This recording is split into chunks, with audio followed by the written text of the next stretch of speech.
D'abord, un liquide visqueux s'écoula de son ventre. Ce n'était ni du sang, ni du pus, ni ce à quoi le médecin s'attendait, mais un liquide épais, chaud, légèrement scintillant, qui sentait la viande avariée. Elle coula sur les draps à blanc, inondant le blason brodé, imprégnant le matelas, goûtant sur le sol en pierre de la chambre, où gisaient déjà des langes, des bols, un scalpel rouillé et un livre de prière sans reliure. Lorsque le serviteur se pencha pour essuyer, la mucosité remua.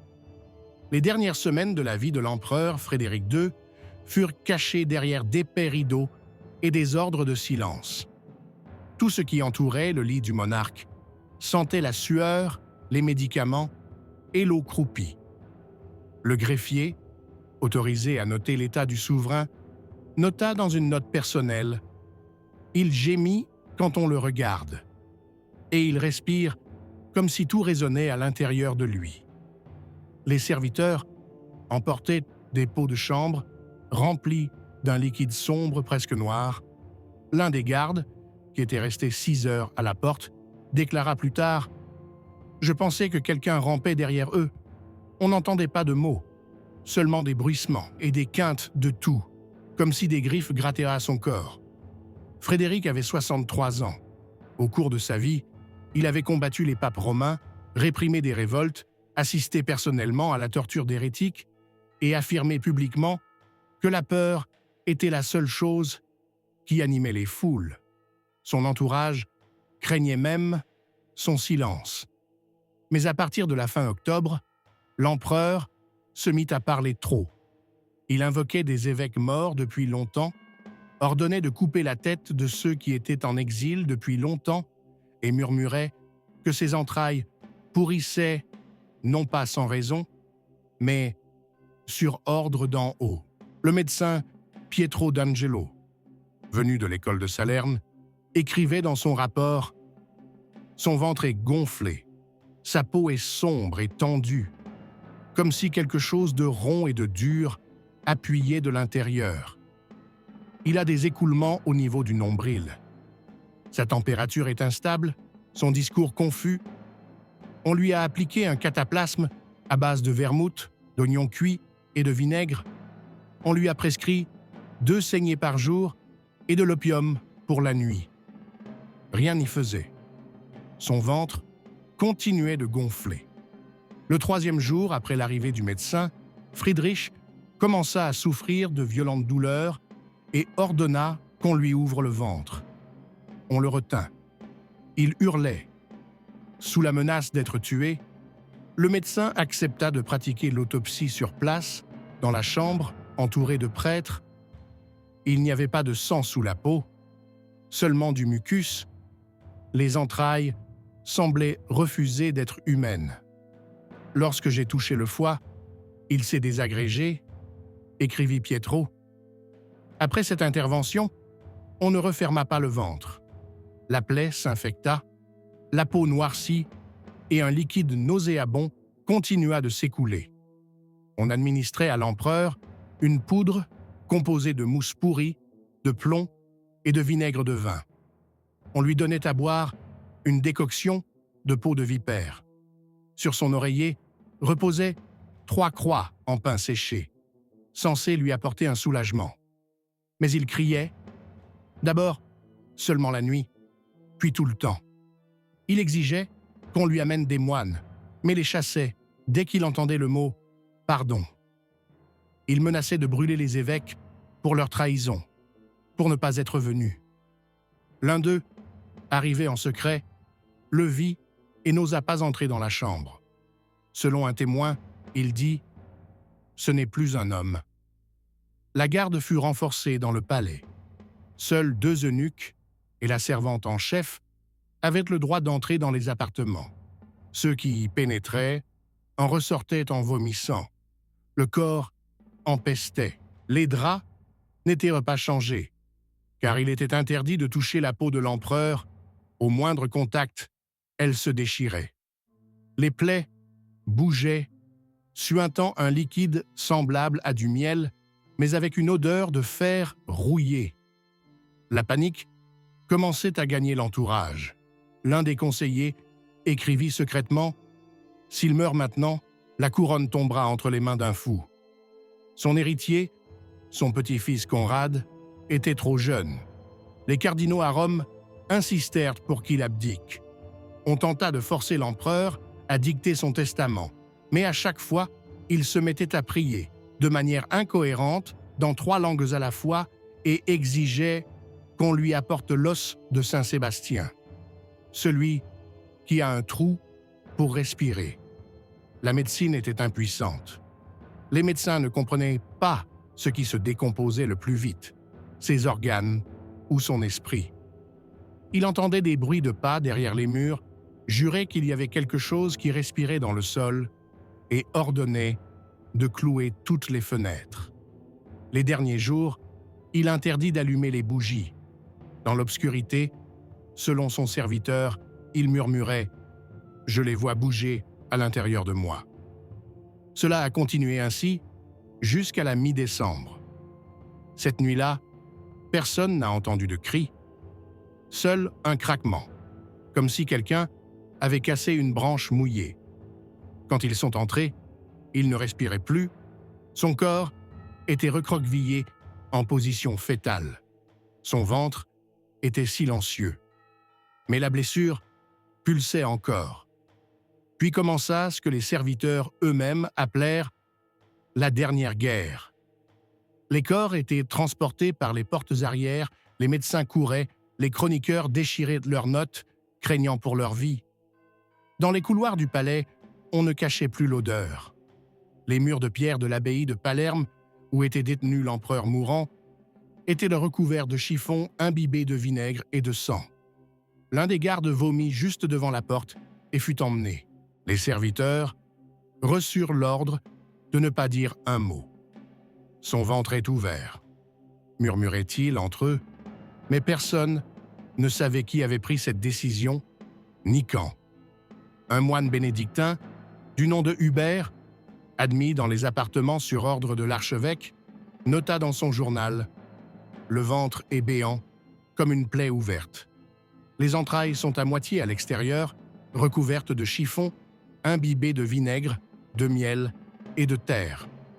Le corps gémit sans parole. Le visage ressemble au parchemin d'un scribe brûlé. Les médecins, appelés du sud de l'Italie, se disputaient entre eux. L'un proposait de cautériser les bords de la plaie avec un fer rouge, l'autre de laisser tout tel quel et de continuer à lui administrer de l'opium. Le troisième restait silencieux. C'était un vieil homme, de l'école de Salerne, qui tenait le journal de l'empereur depuis le jour où les douleurs dans le côté droit avaient commencé. Il parlait peu, mais écrivait beaucoup. Son manuscrit fut plus tard confisqué par la curie et brûlé. Seule une copie, découverte à Naples en 1498, a été conservée. En voici un extrait. « La peau du ventre est fine comme du papier. Il ne faut pas appuyer. Sinon, le contenu s'écoule. Ça pue, mais ça respire. Parfois, ça gémit. Les yeux fixent le plafond, comme s'il y avait déjà un autre trône. Les gardes ne laissaient même plus entrer les princes, se rendaient à la porte fermée. Le fils Conrad, qui avait depuis longtemps renié son père dans des lettres au pape, les évêques, qui espéraient se confesser, les ambassadeurs allemands, qui serraient dans leurs poings les décrets sur l'héritage. Tous repartaient sans un mot. Ceux qui entraient restaient silencieux, puis quittaient le palais, pour toujours, ou disparaissaient sans laisser de traces. L'un d'eux, le comte Ezzo de Tivoli, fut retrouvé 4 jours plus tard dans la sacristie, le ventre déchiré. Il ne resta aucune preuve, à l'exception d'une inscription. Il a vu et n'a pas pu supporter, tout comme notre Seigneur. Le corps de Frédéric ne pouvait être retourné. Lorsqu'un médecin tenta de le recouvrir d'un nouveau drap, un tissu sombre et durci tomba de son bas-ventre que les moines identifièrent plus tard comme les restes d'un foie en décomposition. 2 jours plus tard, on commença à le laver avec une décoction de cendre et d'huile afin d'éloigner les mouches. Cela ne servit à rien. À la fin de la 2e semaine de décembre, elles ne se posaient plus, mais pullulaient. Elles étaient plus nombreuses que les bougies. L'archevêque de Mayence, venu en personne pour donner la dernière bénédiction, n'entra pas dans la chambre. Il ordonna aux gardes d'allumer de l'encens et, à travers la fenêtre recouverte d'un drap, il dit « S'il entend, qu'il sache que nous prions pour lui. Mais s'il n'entend pas, que cette odeur soit la dernière chose qui lui reste du monde chrétien pendant sa vie. » Frédéric était conscient, mais ne parlait plus. Une seule fois, selon le témoignage du moine Hubert, il murmura « Je sens le soleil pourrir ». Le lendemain, il commença à vomir une masse noire. Celle-ci fut recueillie dans un bol en argile et montrée au médecin qui ordonna de l'enterrer. Les archives rapportent « Il y avait des restes de viande non digérée, peut-être de volaille. On ne sait pas comment elle est arrivée là. Il n'avait pas mangé depuis 16 jours. » Des rumeurs circulaient dans le palais selon lesquelles Frédéric avait été empoisonné. Le nom du cuisinier, un vieil arabe nommé Saïd, disparut de tous les registres. Les religieuses de l'abbaye voisine déclarèrent sous serment avoir vu qu'on le traînait dans les cachots. Plus tard, une note apparut dans les chroniques. Aucun signe d'empoisonnement n'a été trouvé, mais la peur persistait. Le prince Manfred, bâtard de l'empereur, ne quittait pas son aile. Il n'osait pas s'approcher du mourant. Ses serviteurs racontaient que Manfred passait ses nuits à prier et à brûler les lettres qui mentionnaient la naissance secrète d'un autre fils, reconnu par l'Église. Son nom n'était pas mentionné. Pendant ce temps, à Rome, on discutait pour savoir qui prendrait la couronne si la mort survenait dans les jours suivants. Les envoyés du pape tentaient d'accéder au corps, soi-disant pour une confession pénitente. Mais les gardes, postés par l'empereur dès le mois d'octobre, n'obéissaient qu'à son sceau personnel, que personne n'avait vu depuis le début de la décomposition. Frédéric ne distinguait plus le temps qui passait. Une nuit, il se redressa et commença à lire un psaume, mais sa voix se brisa dès le premier mot. Un liquide s'écoula à nouveau de la chiffon qui recouvrait son ventre. Le lendemain matin, on trouva dans ses appartements le cadavre d'un rat, rongé jusqu'aux os, les griffes enfoncées dans la chair. Au 3e mois de souffrance, ses doigts ne pouvaient plus se déplier. Ses ongles étaient noircis et ses poignets enflés. Les médecins du palais se disputaient pour savoir s'il s'agissait du début d'une gangrène ou simplement d'une accumulation de puces dans la cavité abdominale, mais personne n'osait l'ouvrir. L'un d'eux, venu de l'école de Messine, tenta de poser un cadre métallique sur la région abdominale afin que les tissus ne se déchirent pas lors des mouvements. Le lendemain matin, l'empereur eut de la fièvre et à midi, il fallut retirer les bandages. Tout était recouvert d'un mucus noir. Le médecin disparut dans la nuit. Selon les rumeurs, il se serait enfui à Catane. L'empereur ne dormait presque pas. Ses yeux étaient constamment ouverts. La peau autour de ses orbites était enfoncée. Ses lèvres étaient gercées. Ses dents bougeaient. Une nuit, selon le moine Hubert, il murmura « Combien de nuits vais-je encore voir si je ne peux pas fermer les yeux ?» Les serviteurs cessèrent d'utiliser les lampes, non par pitié, mais parce que l'odeur de l'huile brûlée se mêlait aux émanations du corps et provoquait des vomissements chez beaucoup.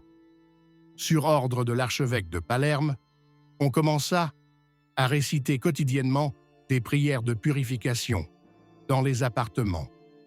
Mais même parmi les lecteurs, des rumeurs circulaient selon lesquels les mots n'atteignaient pas le plafond. L'un des chanoines, les plus âgés, dit « Quand je prie pour lui, je sens les murs résonner de leur poids. C'est comme s'il y avait une autre voix dans cette pièce qui n'était pas celle de Dieu. » Le lendemain matin, on le retrouva pendu dans le puits. L'empereur n'avait toujours pas confessé. Les prêtres se relayaient à la porte, mais personne n'était autorisé à s'approcher à moins de 2 coudes. Au début du printemps, on tenta de soudoyer l'un des gardes pour qu'il laisse entrer le dominicain, mais 2 jours plus tard, le garde mourut de fièvre et le complot fut abandonné. Le corps de l'empereur commença à bouger. L'un des serviteurs qui nettoyait le sol remarqua que quelque chose rampait sous la peau, le long des côtes. Lorsqu'on le montra au chirurgien, celui-ci ordonna de découper un morceau de tissu. On découvrit des larves. Elles étaient chaudes. Après cela, les médecins refusèrent de s'approcher du corps sans bandage et 2 serviteurs partirent pour Trapani et ne revinrent pas. Les lettres en provenance des terres allemandes n'arrivaient plus. Il n'y avait personne à qui répondre. Frédéric dictait des messages que personne ne notait. Ses paroles étaient incohérentes, le plus souvent des prières entrecoupées de plaintes et de menaces à l'encontre du pape. Dans l'un de ses monologues délirants, il s'écria « Dites-lui de venir lui-même. Je lui montrerai mon cœur. » À ce moment-là, son ventre était complètement ouvert. La plaie ne cicatrisait pas malgré les applications de cire, d'huile et de cendre. Les moines essayaient de la recouvrir de peau d'animal, mais les tissus glissaient comme des chiffons humides.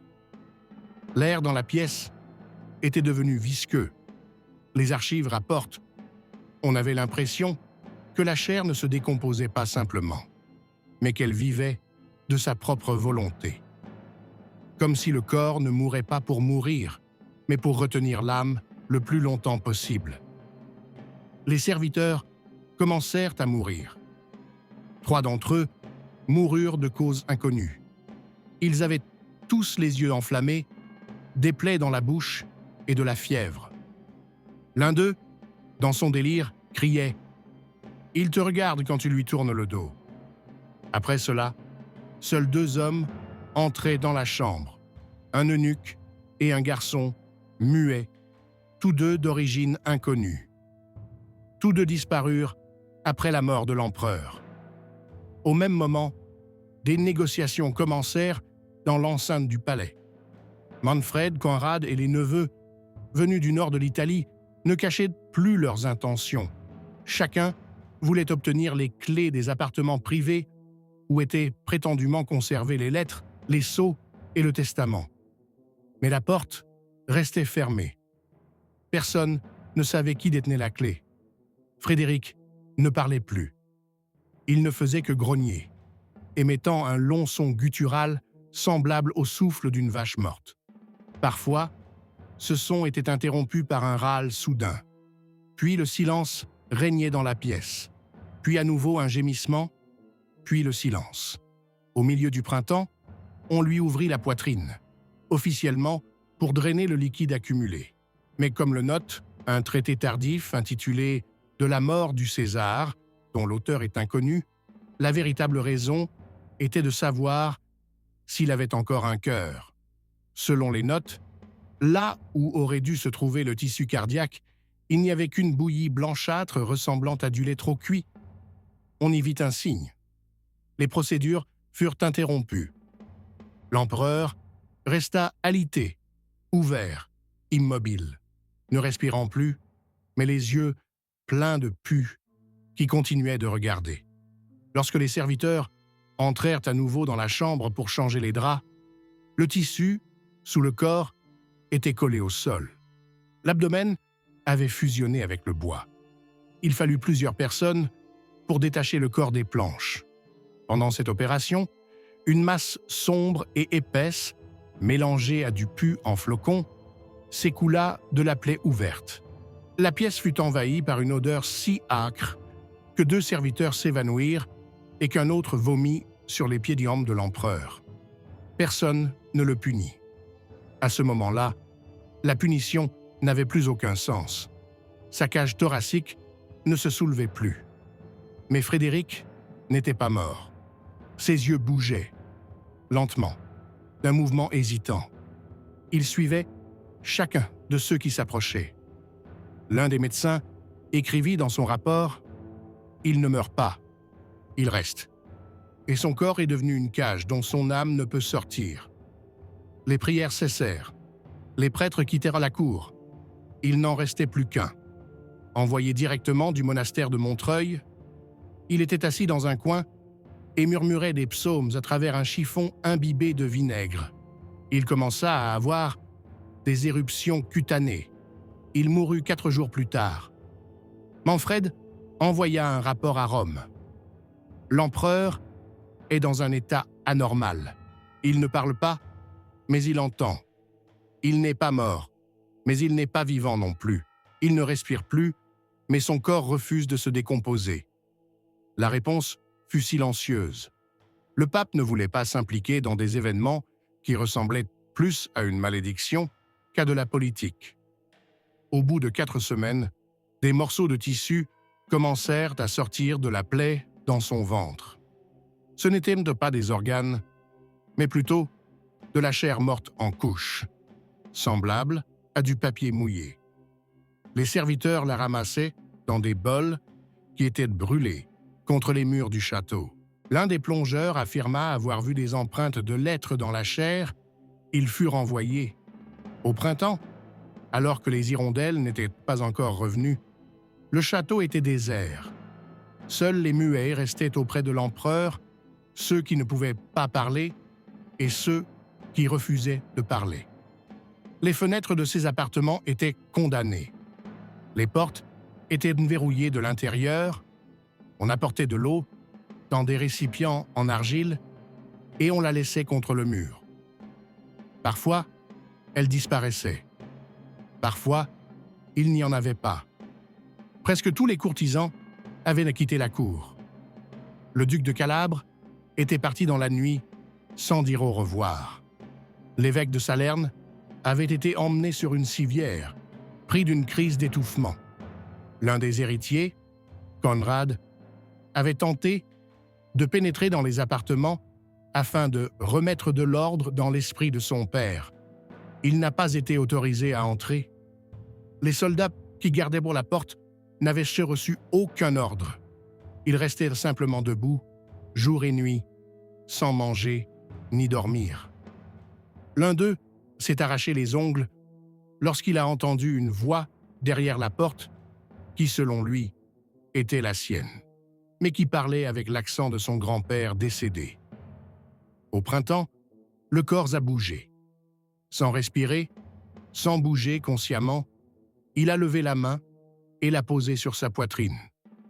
À ce moment-là, un silence s'est abattu dans la salle que les rapports ont qualifié de pleurs silencieux de la pierre. Après cela, les globes oculaires de Friedrich ont noirci et se sont enfoncés dans leurs orbites. Le 3e jour, les médecins, rappelés de Salerne, examinèrent le corps et le déclarèrent mort. Les mots exacts du rapport sont les suivants: pas de pouls, pas de respiration, pas de température, mais l'ombre est restée dans la pièce. On renonça à embaumer le corps.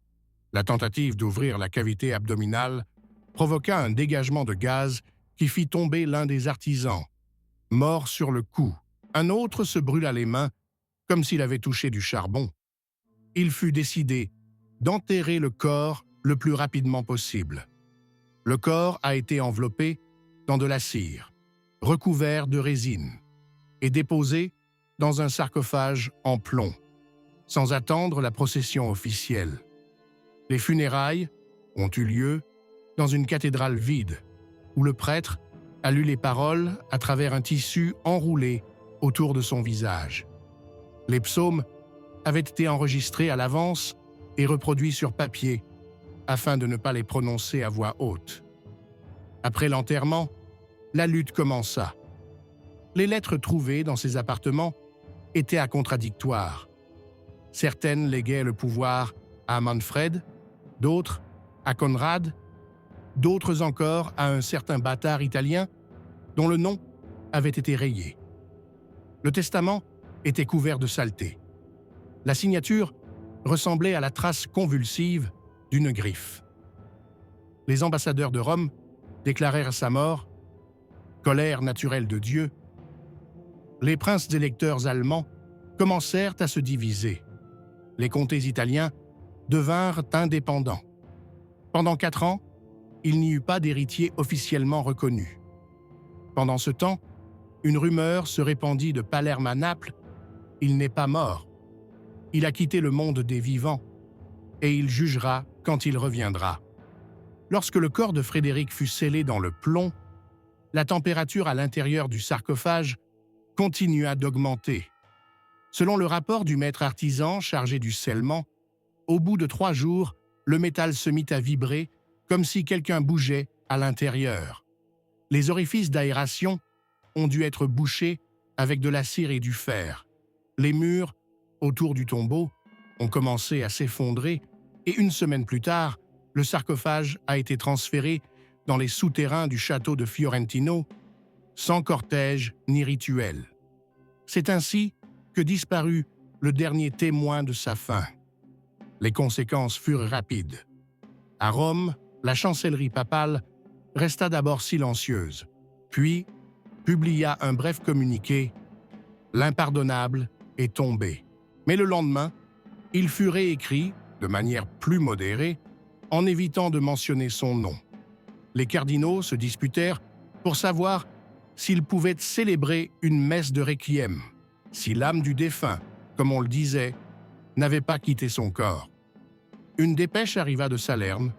Dans le monastère où l'on avait autrefois donné l'ordre de soigner l'empereur, un moine qui faisait son service de nuit dans les archives aurait trouvé dans un mur un morceau de tissu avec une tache sombre en forme d'emblème des Hohenstaufen. En essayant de retirer la trouvaille, il fut électrocuté et mourut. Plus tard, il s'avéra que le tissu n'appartenait pas à l'époque de Frédéric, mais était au moins 200 ans plus ancien. Les rumeurs se multiplièrent. À Naples, à la cour du nouveau régent Manfred, on disait que le cadavre avait maudit ses fils. Au cours des 6 mois qui suivirent les funérailles, 3 des plus proches conseillers moururent. L'un d'eux fut retrouvé pendu dans un puits. Lors de l'autopsie, on découvrit sa langue, tordue et pressée contre le palais, comme si quelqu'un l'avait enfoncée à l'intérieur. Il n'y eut pas de souverain officiel jusqu'à ce que Conrad, arrivé tardivement d'Allemagne, convoque un synode extraordinaire. On y lut la seule des 3 copies du testament retrouvées, signée d'une plume tremblante et illisible. Elle disait « Celui qui prendra le trône prendra la douleur ». Cela n'empêcha pas Conrad de revêtir la couronne, mais il passa la première nuit, après son couronnement, à vomir, souffrant de douleurs abdominales et de délire. Son médecin personnel écrivit plus tard « Il sentait la présence de son père, non pas comme un esprit, mais comme un poids, comme si quelqu'un était allongé sur lui et respirait dans sa bouche. » Le corps de Frédéric lui-même, malgré les mesures prises pour le préserver, ne reposa pas en paix. 1 an plus tard, le sarcophage fut ouvert, car on soupçonnait que la pression interne pouvait détruire les fondations de la crypte. Les témoins rapportèrent que le métal était brûlant, comme s'il avait été chauffé de l'intérieur. Mais à l'intérieur se trouvait le corps, carbonisé, mais pas décomposé. Les organes étaient desséchés, comme des fruits ratatinés, mais il restait une trace de sang séchée sur les lèvres. L'un des serviteurs, voyant cela, se précipita dans l'escalier. Un autre partit pour un monastère. Après avoir été refermé, le tombeau fut entouré de 7 couches de plomb, recouverts de chaux, et l'entrée du souterrain fut murée. À ce jour, personne ne l'a rouverte. Selon des informations non confirmées, en 1932, une expédition allemande aurait tenté de s'y introduire. Mais sur les 5 personnes qui la composaient, 3 ont disparu sans laisser de traces. Et les 2 autres ont brûlé tous les documents et ont été internés dans un hôpital psychiatrique. Le résultat politique était incertain. Après la mort de Frédéric, l'Allemagne sombra dans la fragmentation, l'Italie dans les querelles entre le trône romain et les dynasties locales. Ses héritiers disparurent les uns après les autres, victimes d'empoisonnement, d'hérésie, d'assassinat ou d'exil. Aucun d'entre eux ne régna longtemps. Le peuple murmurait « Tant que son ventre restera ouvert, aucun trône ne sera fermé ». Certaines chroniques de l'époque évitent même de mentionner son nom. À la place, on écrit « l'empereur », celui qui est mort à Fiorentino, le souverain qui souffrait. Les traités médicaux de l'école de Salerne de l'époque interdisaient de décrire ces symptômes dans leur intégralité. L'un des médecins qui osa le faire fut excommunié et pendu à ses propres draps. Le corps de Frédéric resta une source de peur et de légende. Il n'y eut pas de messe en masse pour sa mort, les cloches ne sonnèrent pas, il n'y eut pas de procession funéraire au flambeau. Une seule fois, le jour où la poussière retomba et où le sarcophage refroidit définitivement, le ciel au-dessus de la Sicile devint gris comme du fer, et il neigea à Palerme pour la première fois depuis 300 ans. Les historiens débattent des causes de sa mort. Gangrène, rupture d'organes internes, infection, malédiction. Mais aucun traité ne la nomme. Dans la conclusion de son « Essai sur la mort des grands », un médecin de la fin du XVe siècle écrivit « Il n'est pas mort, il est resté dans son propre ventre. Et maintenant, il vit dans le ventre des autres. »